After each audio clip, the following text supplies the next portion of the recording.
En la unidad anterior hemos conocido la estructura importantísima que es las membranas que forman la membrana celular, pero las membranas no están limitadas exclusivamente a la membrana plasmática o celular, sino que forman compartimentos internos. Entonces, vamos a analizar, por ejemplo, qué sucede en una célula procariota. Las células procariotas se caracterizan por, en general, ya vamos a ver, tener un solo compartimento. En este compartimento está ubicado fundamentalmente ribosomas, ¿sí? Y el nucleoide, o sea, el ADN. Y dependiendo del tipo de procariota, vamos a tener una o dos membranas celulares, ¿sí? Pero en este compartimento, único compartimento, las bacterias y las arqueas realizan todas sus funciones. Bien, ¿qué sucede con las células eucariotas? En las células eucariotas, por empezar, que son muchísimo más grandes, se ha producido la formación de un montón de estructuras membranosas internas que nosotros las denominamos en general organelos. ¿Y qué características tienen estos compartimentos rodeados por membranas? Que encierran enzimas especializadas. Por lo tanto, a diferencia de las células procariotas, que todas las enzimas se van a ubicar a nivel de membrana o van a estar en el citosol, aquí las enzimas especiales o que se dedican a alguna función en particular están limitadas y encerradas en compartimentos membranosos. Por eso es que nosotros decimos que se produce una especialización de membranas y de compartimentos en las células eucariotas. Entonces aquí tendríamos para que veamos, ¿sí? Comparemos un solo compartimento en las células procariotas y varios compartimentos. Por lo tanto, hay una mayor relación de superficie-volumen. ¿Por qué? Porque en realidad tenemos una menor cantidad de membranas celulares, pero en realidad las superficies de membranas están totalmente aumentadas al formarse estos compartimentos en las células eucariotas. Fíjense, ¿cuándo se descubrieron los organelos?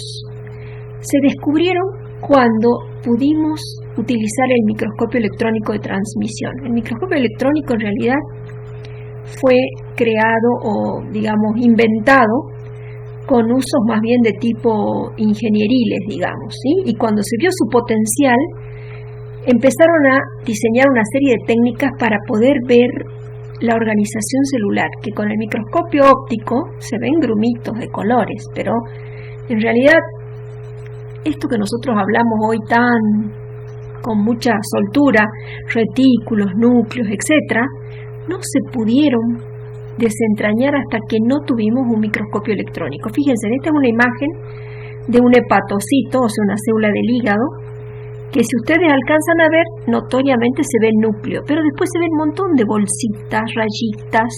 Bueno, se imaginan, las primeras imágenes no tenían idea de qué se trataba. Cuando se empezaron a diseñar toda una serie de técnicas bioquímicas, se empezó a descubrir que cada una de estas vesículas reunía unas características bioquímicas particulares, o sea, enzimas especiales, ¿sí? Por eso nosotros decimos que la célula eucariota se caracteriza por presentar estos compartimentos membranosos. Fíjense lo que representan las membranas internas, ¿sí? El 54% es el volumen celular, el 22% de membranas está representado fundamentalmente por mitocondrias. No voy a leerles lo que ustedes pueden leer, pero fíjense en el espacio que representa el citosol y, por ejemplo, la cantidad de mitocondrias que tenemos. Un 22% del volumen son mitocondrias. Después veremos por qué. Fíjense en cuando se comparan las células.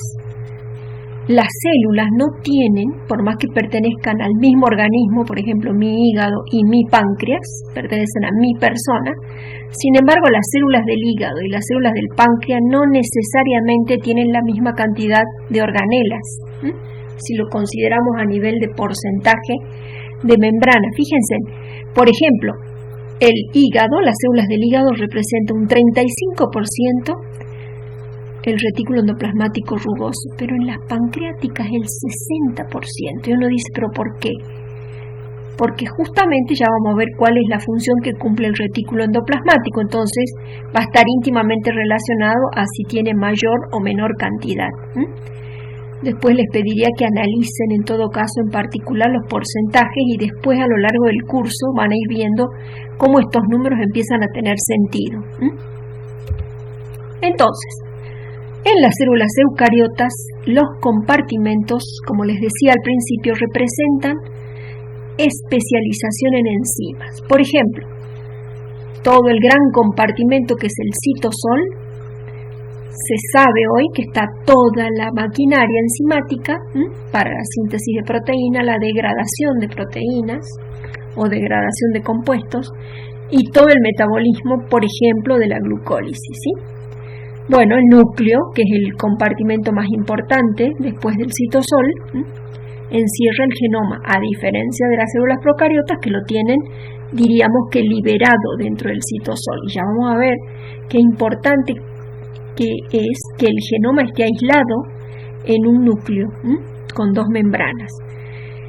Los retículos, toda esta red de túbulos interconectados entre sí, tienen enzimas especializadas para la síntesis, transporte de proteínas, de lípidos, almacenan calcio, especialmente el retículo endoplasmático liso.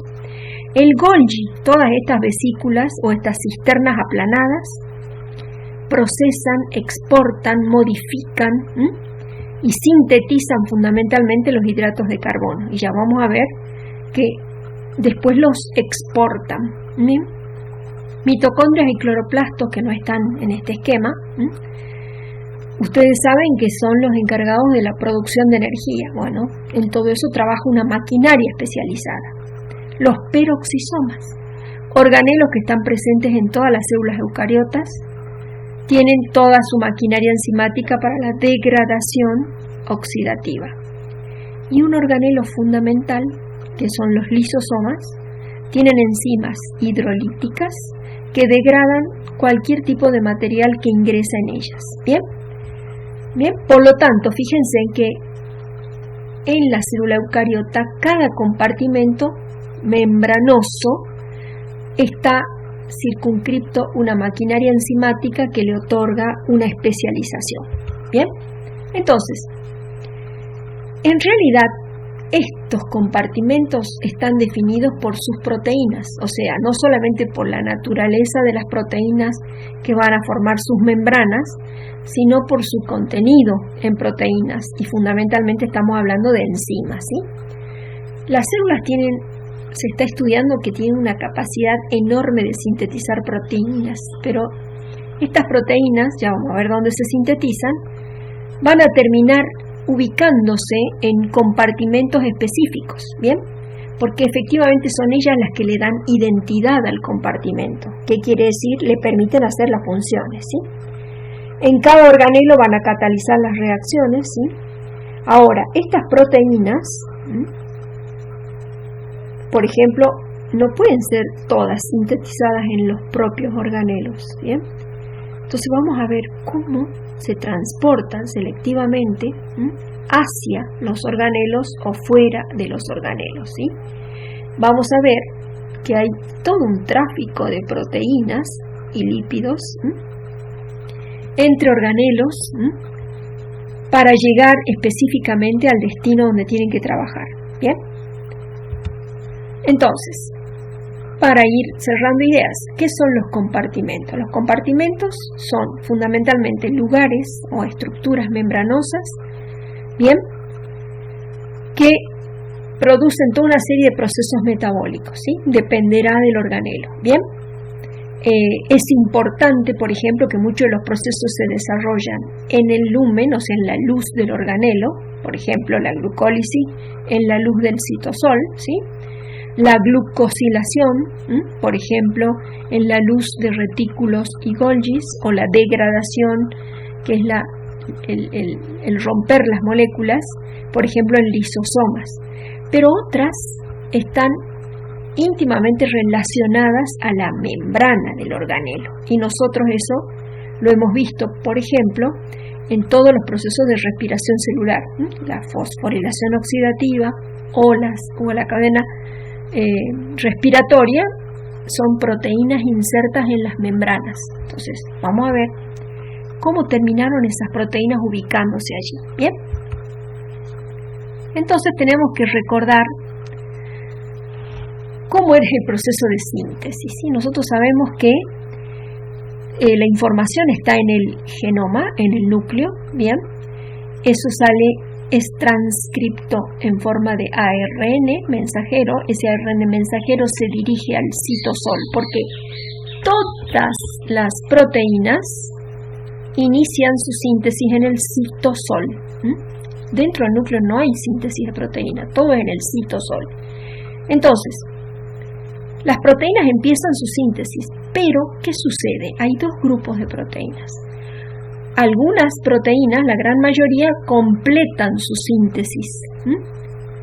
Y una vez que están completas, tienen que ser llevadas al núcleo, al cloroplasto, a las mitocondrias, a los peroxisomas. Por eso están las discriminaciones de colores. Pero algunas otras tienen que ir al retículo endoplasmático. Bien, generalmente en el retículo endoplasmático lo que va a suceder es que van a completar su síntesis y van a ser enviadas al aparato de Golgi. Ya vamos a ver. Entonces, lo que tenemos que ver es, esto es fundamental que quede claro. Toda proteína inicia su síntesis en el citosol. Bien, el destino dependerá de qué tipo de características tiene esa proteína para ser enviada. Y eso es lo que vamos a ver ahora. Porque volvamos a la idea principal que tenemos. Las enzimas o proteínas son las que definen las características de cada organelo y por lo tanto las funciones que realiza. Bien, por eso es importante saber cómo llegan esas enzimas o dónde se han sintetizado esas enzimas. Bien, veamos.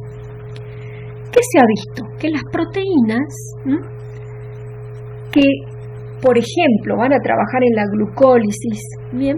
O que trabajan construyendo el citoesqueleto dentro de la célula, completan su síntesis en el propio citosol y se quedan como residentes del citosol. Mientras que las proteínas que tienen que ir al núcleo, al retículo, a las mitocondrias, algunas se sintetizan completamente en el citosol, pero después son transportadas a estos lugares. ¿Y cómo es que pueden discriminar proteínas que tienen que ser residentes del citosol de proteínas que tienen que ser transportadas? Porque descubrieron que las proteínas que, por ejemplo, son residentes del citosol no tienen una primera secuencia que se denomina péptido señal, que sí la presentan las proteínas que van a tener destinos otros lugares. Entonces, las proteínas que empiezan a sintetizar, lo primero que van a sintetizar aquellas que tienen que ser clasificadas es un péptido señal, una secuencia de aminoácidos específica, que es una específica que va a indicar núcleo, otra específica que va a indicar retículos, otra específica que va a indicar mitocondrias, ya la vamos a ir señalando. Aquellas que no lleven péptido señal son residentes del citosol. ¿Bien? Entonces veamos, ¿qué pasa con aquellas que tienen estas señales de clasificación? Entonces, por ejemplo, las que tienen destino núcleo, todas presentan el mismo tipo de péptido señal. Todas ellas van a ser reconocidas y transportadas al núcleo. Por ejemplo, se ha visto que hay 3 mecanismos de clasificación de estas proteínas que tienen que terminar en el destino final del compartimento para la cual han sido sintetizadas. Todas las proteínas que son destino núcleo, que ya vamos a ver cuáles son, tienen un péptido señal específico, todas lo comparten. Estas tienen que llegar al interior del núcleo, por lo tanto tendrán que pasar un control, que es justamente el control que realizan los poros nucleares. Bien, Entonces, se dice que las proteínas que van al núcleo sufren un transporte regulado, van del citosol al interior del núcleo, pero previamente tienen que pasar por una compuerta que es el complejo del poro. Ya vamos a ver cómo lo hacen. Las proteínas que van, por ejemplo, a mitocondrias, cloroplastos, peroxisomas y retículo, también tienen secuencias específicas. Por ejemplo, las del retículo tienen aminoácidos hidrofóbicos, ¿sí? Las que van a mitocondrias y cloroplastos más bien tienen aminoácidos con muchas cargas positivas, ¿sí? Ahora, estos organelos ya tienen membranas, ¿bien? Por lo tanto, en sus propias membranas existen proteínas compuertas que se denominan translocadoras de membrana, que permiten que pasen estas proteínas al interior de los organelos, ¿bien? Y otras proteínas que generalmente van a tener destino externo o la propia membrana, lo van a hacer encerradas en vesículas. Por eso hablamos de transporte de vesículas, ¿bien? Esto es lo que vamos a estudiar ahora, ¿bien? Entonces veamos esto de las secuencias o péptidos señal. Por ejemplo, las proteínas, esta es una proteína recién sintetizada y fíjense, esta marca roja que estamos viendo es la secuencia señal, ¿bien? Esta señal puede, ¿no es cierto?, esta proteína recién sintetizada puede adoptar una conformación y la señal quedar expuesta, porque tiene una sola señal. Pero se ha encontrado que hay proteínas que tienen la señal distribuida a lo largo de la secuencia primaria. Por lo tanto, esta proteína tiene que adquirir una conformación de tal manera de formar un sitio o una zona señal, ¿bien?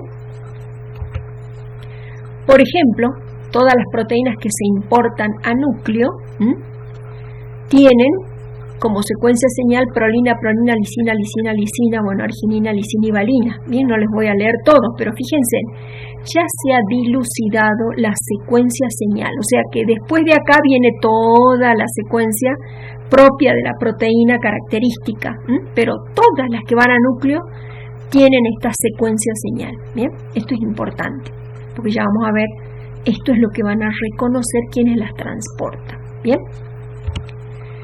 Entonces, veamos. Aquí está el ARN mensajero que trae la secuencia de la proteína a sintetizar. Esta proteína es sintetizada con los ribosomas, ¿no es cierto? Es traducida y sintetizada. Y por supuesto, dependiendo de su señal, va a ser reconocida y puede ser llevada al núcleo, llevada a las mitocondrias, a los cloroplastos o a los peroxisomas. ¿Qué características tienen?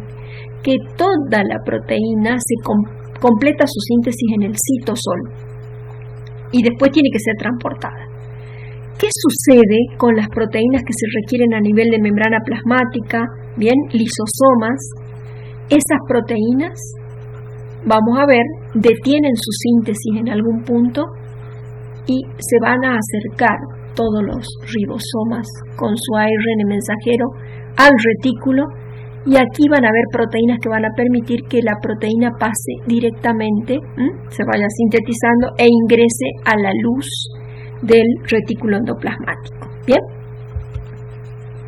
Bien, he mencionado hace un rato que la secuencia señal era importante para que las proteínas fueran reconocidas con sus transportadores. Efectivamente, en el citosol e inclusive dentro de los organelos están ubicadas las chaperonas. ¿Recuerdan cuando veíamos la unidad 3 que les mencioné que leyeran la lectura complementaria de las chaperonas? Las chaperonas son estas proteínas justamente encargadas de reconocer los péptidos señal y poder transportar y reconocer hacia dónde tiene que llevar las proteínas. Por ejemplo, dentro de la propia mitocondria hay chaperonas que son las que van a ayudar a que la proteína ingrese al interior de, por ejemplo, el espacio intermembranoso o al interior de la matriz. Bien, por ejemplo, las primeras que se descubrieron fueron las HSP70 y las 90, por ejemplo. Miren, si ustedes leen el artículo de las chaperonas moleculares, todo esto está descrito, qué características tienen las chaperonas, pero lo concreto es que las chaperonas son estas proteínas de citosol o de organelos que son las responsables de reconocer los péptidos señal específicos y transportarlas a los organelos correspondientes. Eso es una de las tareas. Otra de las tareas que tienen las chaperonas es reconocer si una proteína está bien sintetizada. Si está bien sintetizada va a poder adoptar su conformación terciaria y cuaternaria, pero si la conformación es incorrecta, estas chaperonas lo que hacen es reconocer una proteína mal formada y la vuelven a reacomodar. Por ejemplo, las HSP60 son unas chaperoninas que lo que hacen es controlar la calidad de la proteína. Y si la proteína se puede corregir, porque por ejemplo puede ser que haya un puente hidrógeno mal conformado o una unión sulfuro que puede ser reemplazada y entonces adoptar la formación correcta, esa proteína va a salir y nuevamente va a ser funcional. Pero, ¿no es cierto? Si está correctamente formada, perfecto, sale. Pero en caso de que la proteína, por ejemplo, no pueda corregirse, rápidamente va a ser destruida. ¿Bien? Ese es el trabajo fantástico que hacen, por ejemplo, las chaperoninas. ¿Bien? Entonces, por un lado, las chaperonas van a reconocer los péptidos señal y van a haber chaperonas para cada tipo de proteína y las van a llevar al compartimento correspondiente. Y por otro lado, va a haber chaperonas que van a controlar la conformación de la proteína y la van a corregir en caso de que haya algún error. Bien, veamos el transporte regulado de proteínas al núcleo. La envoltura nuclear es la que define al núcleo, ¿bien? Y está tachonada de montón de poros nucleares. Uno dice, bueno, a ver, ¿qué necesita el núcleo? El núcleo necesita un montón de materiales, permanentemente. Por ejemplo, permanentemente necesita ATP, necesita histonas, estas histonas pues son las que le van a dar estructura a la cromatina, ¿sí? Necesitan una gran cantidad de enzimas, por ejemplo las ADN y ARN polimerasa, tienen un montón de proteínas reguladoras que van a activar o desactivar genes, ¿bien? Hay un núcleo esqueleto que sostiene al genoma que está constituido por proteínas, ¿bien? Hay endonucleasas que van a, por ejemplo, cortar, en el caso de, por ejemplo, si la célula está dañada, si hay parte del genoma que hay que reparar, necesitamos endonucleasas, ligasas, helicasas, bueno, nucleótidos. Todo este material, el núcleo no lo sintetiza.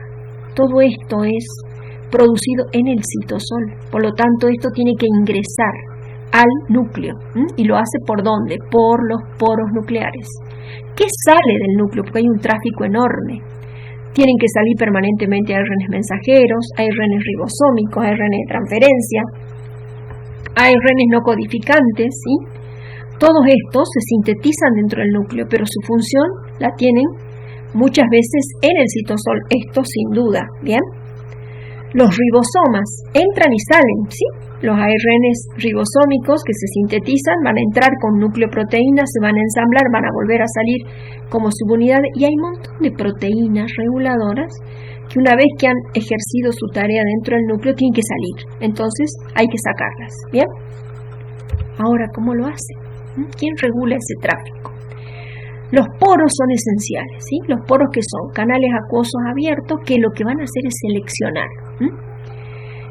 Por ejemplo, se ha visto que cuanto más activo es el núcleo, se sintetiza mayor cantidad de poros, ¿sí? Cuando los núcleos entran, diríamos, como en reposo, en células, por ejemplo, que están inactivas, se reduce la cantidad de poros. Estos poros nucleares, ¿qué hacen? Son capaces de reconocer señales, o sea, en realidad piden carnet de identificación, ¿sí? Si no tienen una identificación que dice localización nuclear, no entran, ¿bien? Entonces, ¿cómo van a ser las proteínas para entrar dentro del núcleo? Bueno, aquí entran a jugar un rol muy importante las chaperonas. Estas chaperonas, hay chaperonas exclusivas que reconocen proteínas recién sintetizadas, destino núcleo, se unen a ellas y las transportan. ¿Bien? Por supuesto que requieren, a su vez, grupos como activados por energía, o sea, GTPasas fundamentalmente o ATPasas, de tal manera que proporcionan la energía suficiente como para transportar esas proteínas. ¿Bien? Y estos complejos del poro van a reconocer. Entonces aquí tenemos una imagen. Los complejos del poro es una estructura realmente compleja, como su nombre lo dice. Está formado por proteínas globulares que forman un anillo y que en la cara citosólica presentan como hileras, que son las fibrillas. Bien, estos poros, fíjense, acá tienen la canastilla que da hacia el interior y las fibrillas que dan hacia el citosol. Bien, esta es la estructura, ya lo vamos a ver más en detalle cuando veamos el núcleo, pero ahora se los quería mostrar. Esta es la estructura que va a tener como un diafragma aquí, es la que va a regular. Entonces aquí estamos viéndola de perfil. Las moléculas pequeñas como los nucleótidos, ATP, generalmente van a entrar sin ningún problema, porque en realidad estos poros tienen un determinado, diríamos, espesor. Entonces, las moléculas van a entrar por difusión libre en función de su gradiente de concentración y fundamentalmente de su tamaño. Entonces, moléculas pequeñas ingresan, pero las moléculas grandes como las proteínas, que son gigantes, no van a poder entrar. Esas necesitan ser transportadas. Bien. Por ejemplo, han marcado proteínas con oro y han podido seguir el tráfico, ¿sí?, de las proteínas, cómo las ven atravesar el poro y después terminan ingresando al interior. Bueno, han podido ver qué pasan, pero ¿quién es la que las transporta? Bien, han descubierto que estas chaperonas, acá tienen chaperonas graficadas, 3 chaperonas por ejemplo, son capaces de reconocer los péptidos señal. La proteína a transportar, imaginemos que esta es una histona, esta puede ser, no sé, una lámina, una hemerina, ya vamos a ver quiénes son todas estas proteínas, tienen todas la secuencia destino-núcleo. Entonces, estas proteínas, las chaperonas, son capaces de reconocer, tienen sitios de receptores y se unen activamente a ellas. Bien, hay algunas inclusive que utilizan adaptadores. Estos complejos, fíjense acá yo tengo la proteína transportar que se une con su chaperona. La chaperona es la que permite la apertura del complejo del poro y permite que ingrese la proteína. Cuando la proteína ha ingresado, la chaperona con su proteína, hay otra proteína que se llama RAN-GTP, es la RAN que está fosforilada, que va a producir la disociación de la proteína, de tal manera se une y la proteína, la chaperona, suelta a la proteína de importar. Esa misma unión de la RAN-GTP con la chaperona hace que ésta se impulse y pueda salir nuevamente a buscar otra proteína, de tal manera que una vez que sale, se desfosforila la RAN a GDP y la suelta, y nuevamente queda libre la chaperona de importación para iniciar nuevamente el ciclo. ¿Qué sucede con las proteínas o los ARN que tienen que salir? Los ARN, por ejemplo, o las proteínas reguladoras que tienen que salir, dentro del núcleo son residentes otras chaperonas que son chaperonas de exportación. Estas reconocen la proteína que tiene que salir, pero por supuesto tiene que ser activada por la misma RAN-GTP. De tal manera que se une la RAN-GTP más la proteína que ha sido capturada o el ARN mensajero, y este complejo sale, y una vez que está fuera, permite la apertura del poro, se desfosforila y libera la proteína o el ARN mensajero y vuelve a ingresar la chaperona para volver a hacer este ciclo. Cada una de estas tiene nombre, pero en general las chaperonas que permiten el ingreso de proteínas dentro del núcleo se conocen con el nombre general de importinas. y las que permiten la salida de ARN o de proteínas se conocen con el nombre de exportinas. Bien,